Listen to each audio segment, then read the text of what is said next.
नमस्कार। Class 11 computer science विषय में कंप्यूटर फंडामेंटल यूनिट से कुछ महत्वपूर्ण ऑब्जेक्टिव क्वेश्चंस और उसका सॉल्यूशन देखेंगे। इस वीडियो में प्रश्न संख्या 11 से 20 यानी 10 प्रश्न का सॉल्यूशन करेंगे।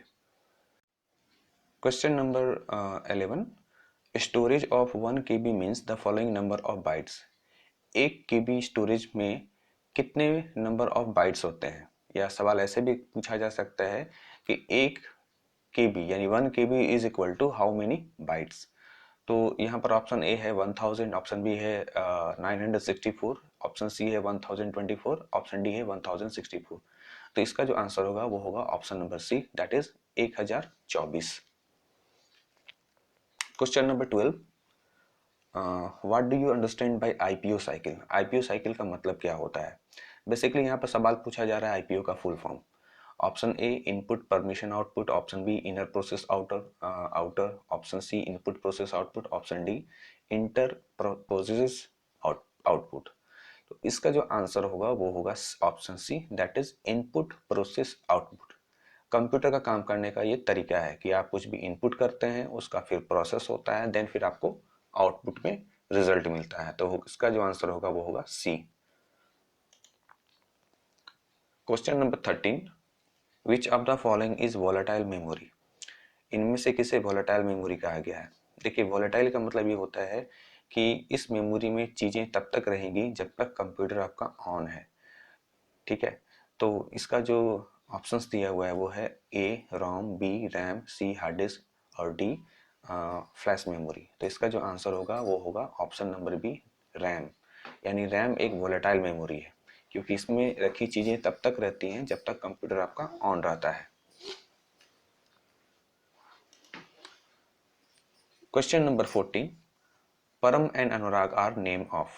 परम और अनुराग क्या है, किनके नाम है? A super computer, B mini computer, C mainframe computer और डी माइक्रो कंप्यूटर। तो इसका आंसर होगा ऑप्शन नंबर ए, यानी कि super computer.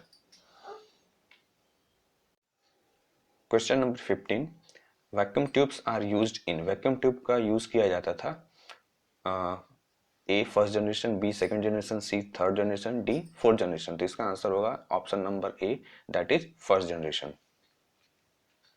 Now question number 16, transistors are used in. Transistor का यूज किया जाता था first generation, B second generation, C third generation, D fourth generation. तो इसका आंसर होगा ऑप्शन नंबर बी, यानी सेकंड जनरेशन। यानी सेकंड जनरेशन में प्रोसेसिंग डिवाइस के रूप में जो डिवाइस यूज की जाती थी, जो पार्ट्स यूज किए जाते थे वो थे ट्रांजिस्टर। ना क्वेश्चन नंबर 17, आईसी। आईसी जिसका कि फुल फॉर्म होता है integrated circuit, was first used in. इसका इस्तेमाल पहली बार किस जनरेशन में किया गया? बेसिकली ये सवाल है। First generation, B second generation, C third generation या डी फोर्थ जनरेशन। तो इसका आंसर होगा ऑप्शन नंबर सी, यानी कि थर्ड जनरेशन। यानी थर्ड जनरेशन में पहली दफा आईसी का इस्तेमाल किया गया। हालांकि फोर्थ जनरेशन में भी जो है आईसी का इस्तेमाल होता था और फिफ्थ में भी होता था, लेकिन यहाँ सवाल पूछता है पहली बार कब यूज किया गया, तो उसका आंसर होगा third generation. Now question number 18, superconductor are used in which generation. Superconductor का इस्तेमाल किस जनरेशन में होता है या होता था? तो इसका जो आंसर होगा ऑप्शन नंबर डी, यानी फिफ्थ जनरेशन। यानी फिफ्थ जनरेशन में सुपर कंडक्टर का यूज होता था। Now question number 19, blank computers are work on physical quantity. ये जो नाम आपके दिए गए हैं इनमें से कोई एक ऐसा कंप्यूटर है जो कि फिजिकल क्वांटिटी पे काम करता है। Option A digital, option B hybrid, option C analog, option D micro. तो इसका आंसर होगा option number C, that is analogue.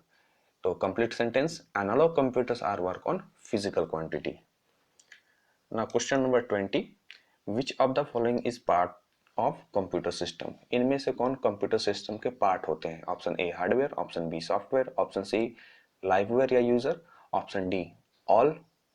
All का मतलब यहाँ पर ए बी सी से है, and option D none of this.